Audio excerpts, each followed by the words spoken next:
Created over the course of 30 years by Philip Tippett, Mad God is a gorgeous stop-motion animated movie that follows our silent protagonist, known only as the Assassin, and his various adventures in the underworld. Stop-motion and 2D animation have always been my favorite forms of animation, the end of Evangelion and Coraline being some of my favorite works of art in the genre, and an inspiring example of what animation can truly be. But with this movie, I can easily say that stop-motion is my favorite type of animation and the most gorgeous. There really is no competition, because even compared to 2D animation, stop motion is just so intricate and detailed and gorgeous.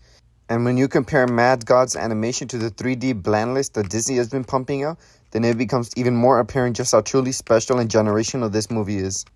Now, in regards to the plot, this is a very vibes-based movie. There is a plot should you choose to look for it, but it is very hard to miss, and I love that for it. You truly have to pay attention.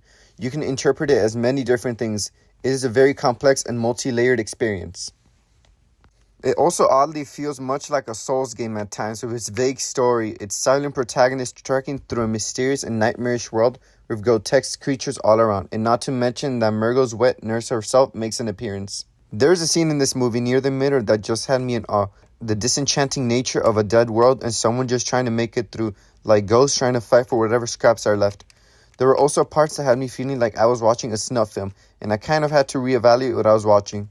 It's a movie that might be a struggle to get through if you don't have the patience, but I promise you if you have the patience, you will be rewarded heavily.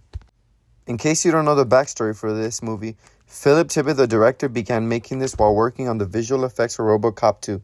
Years later, his work on Jurassic Park pushed him away from finishing this movie, and he effectively shelved it all the way until 2012. When he picked it up again, and even then, it took almost another decade to finally finish it. Art is so hard to make, and especially art like this movie that clings on to life for decades. A work of art that pushes the boundaries and redefines the genre.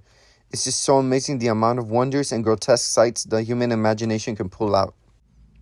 At the end of the day, this is easily one of my favorite movies I've seen in a while, and I can't wait to revisit it in the future. I'm gonna give Mad God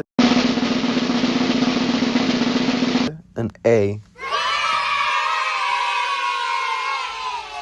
Thank you guys for watching, and I will see you all very soon.